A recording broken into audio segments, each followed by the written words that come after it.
بسم اللہ الرحمن الرحیم۔ اللہ کے نام سے جو سراسر رحمت ہے، جس کی شفقت ابدی ہے۔ الف لام را تلک آیات الكتاب المبین انا انزلناه قرآنا عربیا لعلکم تعقلون۔ یہ سورہ الف لام را ہے، یہ اس کتاب کی آیتیں ہیں جو اپنا مدعا پوری وضاحت کے ساتھ بیان کرتی ہے۔ ہم نے اس کو عربی زبان میں قرآن بنا کر اتارا ہے تاکہ اے قریش مکہ تم اس کو اچھی طرح سمجھ سکو۔ نحن نقص عليك احسن القصص بما اوحينا اليك هذا القرآن وان كنت من قبله لمن الغافلين اذ قال يوسف لأبيه يا أبت إني رأيت 11 كوكبا والشمس والقمر رأيتهم لي ساجدين قال يا بني لا تقصص رؤياك على إخوتك فيكيدوا لك كيدا إن الشيطان للإنسان عدو مبين وكذلك يجتبيك ربك ويعلمك من تأويل الأحاديث ويتم نعمته عليك وعلى آل يعقوب كما أتمها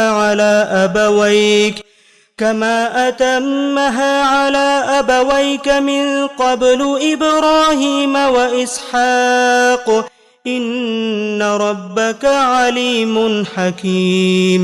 اے پیغمبر، اس قرآن کی بدولت جو ہم نے تمہاری طرف وحی کیا ہے، ہم تمہیں ایک بہترین سرگزشت سناتے ہیں۔ حقیقت یہ ہے کہ اس طرح کی چیزوں سے تم اس سے پہلے بالکل بے خبر تھے۔ یہ اس وقت کا قصہ ہے جب یوسف نے اپنے باپ سے کہا، ابا جان، میں نے خواب دیکھا ہے کہ 11 ستارے ہیں اور سورج اور چاند ہیں۔ میں نے ان کو دیکھا کہ وہ مجھے سجدہ کر رہے ہیں۔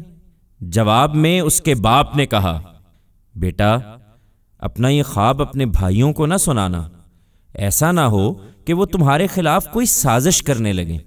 اس میں شبہ نہیں کہ شیطان انسان کا کھلا دشمن ہے۔ تمہارا یہ خواب بتا رہا ہے کہ تمہارا پروردگار تمہیں اسی طرح برگزیدہ کرے گا اور تمہیں باتوں کی حقیقت تک پہنچنا سکھائے گا، اور تم پر اور آل یعقوب پر اپنی نعمت تمام کرے گا، جس طرح وہ اس سے پہلے تمہارے بزرگوں ابراہیم اور اسحاق پر کر چکا ہے۔ یقیناً تیرا پروردگار علیم و حکیم ہے۔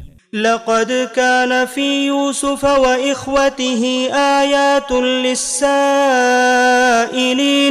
إذ قالوا ليوسف وأخوه أحب إلى أبينا منا ونحن عصبة إن أبانا لفي ضلال مبين اقتلوا يوسف أو اطرحوه أرضا يخل لكم وجه أبيكم وتكونوا من بعده قوما صالحين قال قائل منهم لا تقتلوا يوسف وألقوه في غيابة الجب يلتقطه بعض السيارة إن كنتم فاعلين۔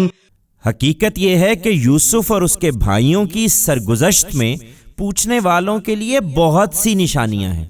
جب اس کے بھائیوں نے آپس میں کہا کہ یوسف اور اس کا بھائی ہمارے باپ کو ہم سے زیادہ محبوب ہیں، حالانکہ ہم ایک پورا جتھا ہیں، یقیناً ہمارا باپ ایک کھلی ہوئی غلطی میں مبتلا ہے۔ اس کا علاج یہی ہے کہ یوسف کو قتل کر دو یا اس کو کہیں پھینک دو۔ تمہارے باپ کی توجہ اس سے صرف تمہاری طرف ہو جائے گی اور اس کے بعد تم لوگ بالکل ٹھیک ہو جاؤ گے۔ اس پر ان میں سے ایک کہنے والے نے کہا، یوسف کو قتل نہ کرو، اگر کچھ کرنا ہی ہے تو اس کو کسی اندھے کنویں کی تہ میں پھینک دو، کوئی راہ چلتا قافلہ اسے نکال لے جائے گا۔ قالوا يا أبانا ما لك لا تأمنا على يوسف وإنا له لناصحون أرسله معنا غدا يرتع ويلعب وإنا له لحافظون قال إني ليحزنني أن تذهبوا به وأخاف أن يأكله الذئب وأنتم عنه غافلون قالوا لئن أكله الذئب ونحن عصبة إنا إذا لخاسرون۔ اس کے بعد وہ گئے اور انہوں نے اپنے باپ سے کہا، ابا جان کیا بات ہے کہ یوسف کے معاملے میں آپ ہم پر بھروسہ نہیں کرتے، درا حالے کہ ہم اس کے سچے خیر خواہ ہیں۔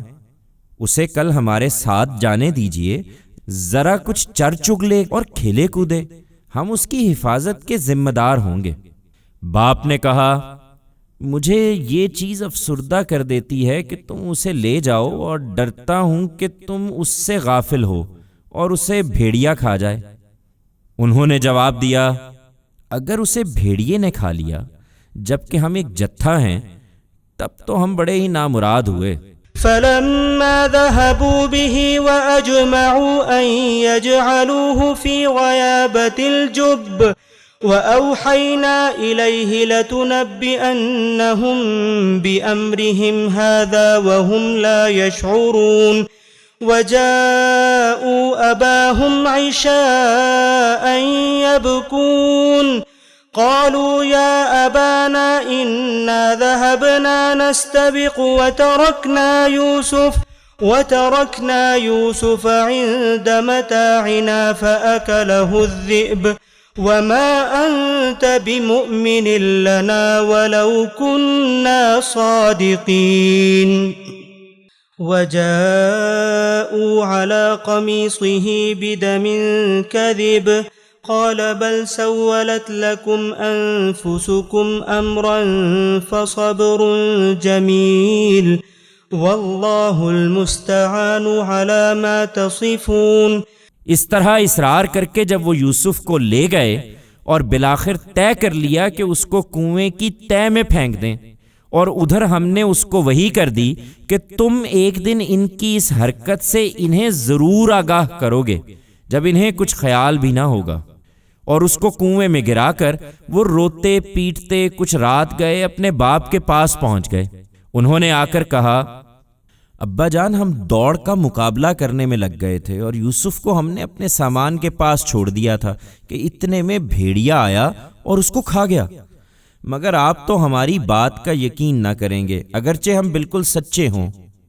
وہ اس بات کو ثابت کرنے کے لیے یوسف کے قمیص پر جھوٹ موٹ کا خون بھی لگا کر لے آئے تھے۔ باپ نے کہا، نہیں بلکہ یہ تو تمہارے دل نے تمہارے لیے ایک بات گھڑ لی ہے، سو اب صبر جمیل کی توفیق ملے، اور جو کچھ تم بیان کر رہے ہو اس پر خدا ہی سہارا ہے۔